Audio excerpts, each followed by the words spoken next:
हनुमान जी कहते हैं, प्रभु महाराज सुग्रीव इस समय अत्यंत शोक अवस्था में हैं। आप इन्हें सांत्वना दीजिए जिससे ये किष्किंधा का राज्यभार संभाल सके। तब श्री राम कहते हैं, क्यों मित्र? तब सुग्रीव कहते हैं, प्रभु अपने भाई को मारने के बाद राजा बनना मेरी आत्मा स्वीकार नहीं करती। मैं महापापी हूँ, मैं राजा बनने के योग्य नहीं हूँ। मैंने निश्चय कर लिया है, संन्यास लेकर वन को चला जाऊं और अपने पाप का प्रायश्चित कर सकूं। तब राम कहते हैं, मित्र जो तुम कह रहे हो ऐसे समय वो सर्वथा उचित है। ये इस बात की निशानी है कि तुम्हारा हृदय एक सज्जन पुरुष का हृदय है। यदि तुम ऐसा न कहते तो हम ये समझते कि क्रोध और प्रतिशोध की आग ने तुम्हारे हृदय के समस्त कोमल भावनाओं को जला दिया है।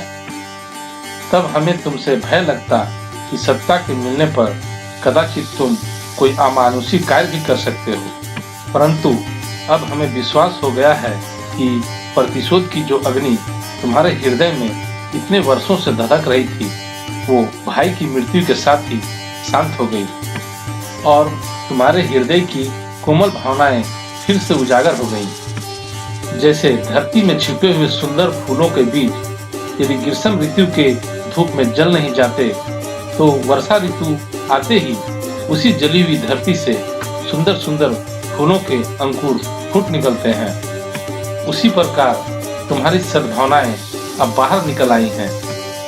ये बड़ी सुंदर बात है। दूसरी बात रही वैराग्य की, तो मित्र इस समय तुम जिस अवस्था में हो उसे शमशान वैराग्य कहते हैं। जब किसी का कोई आत्मीय मृत्यु को प्राप्त होता है उस समय हर किसी में ये वैराग्य भाव उत्पन्न होती है, परंतु ये वैराग्य अल्पकाल के लिए होती है और थोड़े ही दिनों में मनुष्य फिर उसी माया में फंस जाता है। इसलिए बुद्धिमान इस अल्प वैराग्य के कारण अपने कर्तव्य से मुंह नहीं मोड़ते। इस समय इस विशाल वानर साम्राज्य को संभालना तुम्हारा कर्तव्य है। वीर वर वाली ये राज्यभार तुम्हें सौंप गए हैं, इसलिए अपने भाई की आज्ञा समझकर ये राज्य तुम्हें संभालना चाहिए। तब सुग्रीव कहते हैं, प्रभु जो संन्यास लेना चाहता है उसे आप राजा बनने को कह रहे हैं। तब श्री राम कहते हैं, सन्यासी से अच्छा राजा और कौन हो सकता है। सुग्रीव यदि समझो तो वही आदर्श राजा है जो मन से सन्यासी हो, जिसे सिंहासन सत्ता का लोभ ना हो। वही सच्चा न्याय कर सकता है जिससे निजी विलास और काम में आसक्ति नहीं होगी। वही एक तपस्वी की भांति दिन रात जन सेवा के कार्य में संलग्न रहेगा।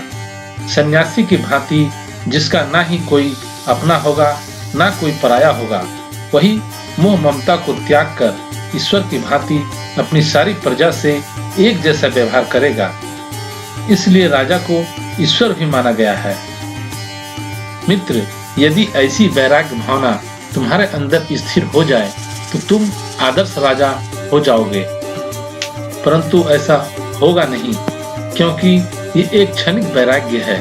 इसलिए इस समय अपना कर्तव्य समझकर ये राज्य संभालो, यही हमारी प्रार्थना है। आज के परिप्रेक्ष्य में भी हम इस शमशान वैराग्य की उपस्थिति पाते हैं। कई बार हम और आप भी इससे पीड़ित हो जाते हैं, लेकिन किसी आत्मीय के खोने से जब हम शमशान वैराग्य में समा जाते हैं तो हमें इस क्षणिक वैराग्य को समझकर अपने कर्तव्य पथ से विमुख नहीं होना चाहिए।